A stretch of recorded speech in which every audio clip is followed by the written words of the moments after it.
এবং আমার জেলা এবং রাজ্যের বিভিন্ন পদাধিকারী, ভারতীয় জনতা পার্টির সকল কার্যকর্তাদের আমি গৈরিক অভিনন্দন এবং আমার প্রণাম জানাই। এবং পথ চলতি এবং এই এলাকার আমার মাইকের আওয়াজ যতদূর যাচ্ছে সকল ভারতবাসীর চরণে আমি আমার ভক্তিপূর্ণ প্রণাম জানিয়ে, এবং পাশেই আছে বাবা মহেশ্বরের ভোলানাথের মন্দির, ভোলানাথকে প্রণাম জানিয়ে আমি আমার বক্তব্য আপনাদের কাছে তুলে ধরছি। বন্ধুগণ, আমরা ভোট প্রচারে এসেছি। ভোট প্রচার কেন না, প্রত্যেক 5 বছর অন্তর অন্তর গণতান্ত্রিকভাবে আমাদের এই ভোট করতে হয় এবং একটি গণতন্ত্রের দেবতাকে প্রতিষ্ঠা করতে হয়। সেটা হচ্ছে আমাদের বিধানসভা, বিধান ভবন, সেটাই হচ্ছে আমাদের গণতন্ত্রের মন্দির। সেই মন্দিরে আমরা এবছর থেকে ঠিক করেছি ওই মন্দিরের পূজারী হবে জনগণের দ্বারা ভোট দেওয়া প্রতিনিধি। সেই প্রতিনিধি হিসেবে আমরা সন্দীপ ব্যানার্জি মহাশয়কে আমরা পাঠাতে চাই। তাই সন্দীপ ব্যানার্জির জন্যই আমরা এখানে প্রচারে এসেছি। তাই বন্ধু, আপনি আপনার ভোটটি সকাল সকাল দেবেন, নিজের ভোট নিজে দেবেন এবং নিজের মর্যাদা ক্ষুণ্ণ রেখে ভোট দিতে যাবেন। কারোর কথায় কোনো প্ররোচিত হবেন না।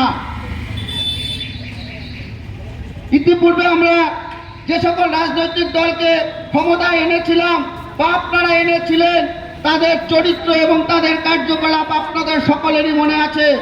পূর্ববর্তী বক্তাগণ সেগুলো সুন্দরভাবে আপনাদের তুলে ধরেছে। তার ভিতরে আমি কিছু কিছু তথ্য আপনাদের তুলে ধরব। এই কসবা অঞ্চলে এক সময় কি পরিস্থিতি ছিল, তখনকার মানুষের জীবনযাপন কেমন ছিল আর এখনকার মানুষের জীবনযাপন কেমন, আপনারা নিজেরা সেগুলোই উপলব্ধি করতে পারছেন। আগে আমাদের এই এলাকায় তিলজলা থানার আন্ডারে ছিল আমাদের পোস্ট অফিস, ছিল তিলজলা, এবং আমাদের পিনকোড নাম্বার ছিল 39।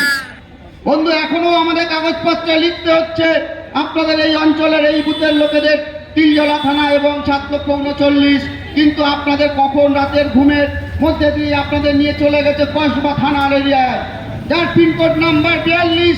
কিন্তু বন্ধু, আপনার কাগজে এখনো পর্যন্ত 42 ওঠেনি, এখনো আপনাকে লিখতে হচ্ছে 39। তাই বন্ধু, কিছুদিন আগে এসআইআর হলো। এই এসআইআর হওয়ার মানে কি? এই এসআইআর হওয়ার মানে হচ্ছে আপনার এই ভুলটাকে ঠিক করা। কিন্তু সেই ভুলটা কি ঠিক হয়েছে? সেই ভুলটা ভুলই রয়ে গেছে। 7,39,000 জায়গায় 7,42,000 হয়েছে। এখনো আপনারা 7,39,000 লিখেছেন।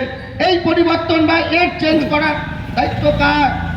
বর্তমান যেই সরকার চলছে সেই সরকার তো টাকার পিছনে ঘুরে বেড়াচ্ছে, শুধু টাকা আর ইঞ্চিতে ইঞ্চিতে ঢালাইয়ের মাপ নেওয়া, এছাড়া তাদের কোনো কাজ নেই।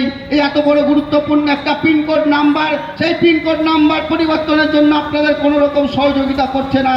আমরা ভারতীয় জনতা পার্টির পক্ষ থেকে বলছি, আপনাদের এরকম ছোট ছোট ভুল থেকে বড় বড় ভুলগুলো আমরাই সংশোধন করব।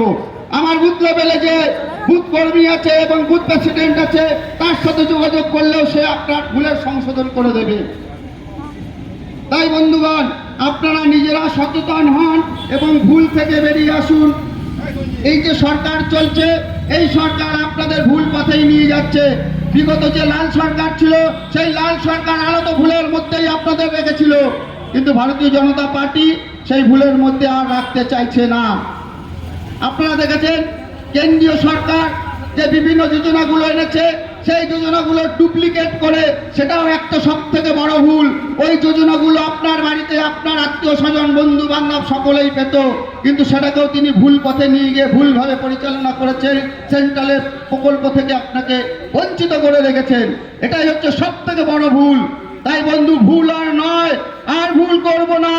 এবার ভুল সংশোধন করার জন্য পদ্ম ফুল চিহ্নে ভোট দেব আর ভুল সংশোধন করব। বন্ধুগণ, আমরা ভারতীয় জনতা পার্টি সমর্থিত প্রার্থী সন্দীপ ব্যানার্জি মহাশয়ের সমর্থনে আপনাদের এখানে আমরা পথসভা করছি। এই পথসভার উদ্দেশ্য, আপনাদের কাছে আমাদের বিনতি নিবেদন, সকলের আবেদন যে আপনারা সকাল সকাল সন্দীপ ব্যানার্জি মহাশয়কে পদ্মফুল চিহ্নে ভোট দেবেন। আপনি সন্দীপ ব্যানার্জি মহাশয়কে পদ্মফুল চিহ্নে ভোট দেবেন কেন? ভারতীয় জনতা পার্টি নরেন্দ্র মোদী সরকার, সেই সরকারের বিজেপিকে আপনি কেন ভোট দেবেন? আপনার কি দায়বদ্ধতা আছে ভোট দেওয়ার? কিন্তু বন্ধু, ভারতীয় জনতা পার্টির পক্ষ থেকে আমরা বলছি আপনার দায়বদ্ধতা আছে। সেই দায়বদ্ধতা কি? সমাজের কিছু অন্যায় চলছে, সেই অন্যায়ের প্রতিবাদে আপনাকে ভারতীয় জনতা পার্টির পদ্মফুল চিহ্নে ভোট দিতে হবে। আমরা এই কসবা অঞ্চলে বসবাস করি। এই কসবা অঞ্চলের কিছুদিন আগে যে কসবা ল কলেজ বালিগঞ্জ ব্রিজের আগে ওঠার আপনারা টিভিতে প্রতিনিয়তই দেখেছেন। ওখানে এক আমাদের ছাত্রী বোন, সে ল করতে এসেছিলেন, সে আইনের দরবারে যাবে, আইন নিয়ে সে সেখানে লড়াই করবে। সেই আইনের জায়গায় জঘন্যতম কাজ করা হয়েছে ওই ল কলেজের ওই আমার ছাত্রী বোনের উপরে। তার প্রতিবাদের জন্য আপনি পদ্মফুল চিহ্নে ভোট দেবেন, সেটাই আমরা চাইতে এসেছি। বন্ধুগণ, আমরা কি দেখলাম? কসবার বুকে বিভিন্ন জায়গায় জলাশয় ভরাট হচ্ছে। সেই জলাশয় ভরাট যাতে আর না হয় তার প্রতিবাদে আপনি 29 তারিখ সকাল সকাল নিজ বুথ কেন্দ্রে গিয়ে পদ্মফুল চিহ্নে ভোট দেবেন এবং সন্দীপ ব্যানার্জি মহাশয়কে বিপুল ভোটে জয় করিয়ে বিধানসভা ভবনে পাঠাবেন।